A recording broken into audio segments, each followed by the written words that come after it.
tờ ra cùng cái đây xiêm đầu tiên với nè rồi xiêm sẽ hấp này đấy thì thêm kia mình phải lên cái rồi đơn đi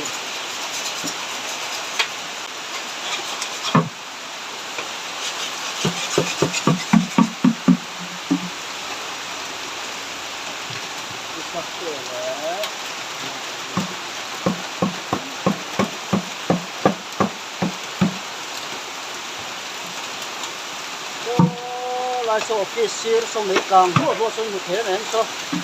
máu tầm lúc tục là thèn xét tầm lúc tục cắn hà là rùa sù lại con số ăn rùa mấy đi lại số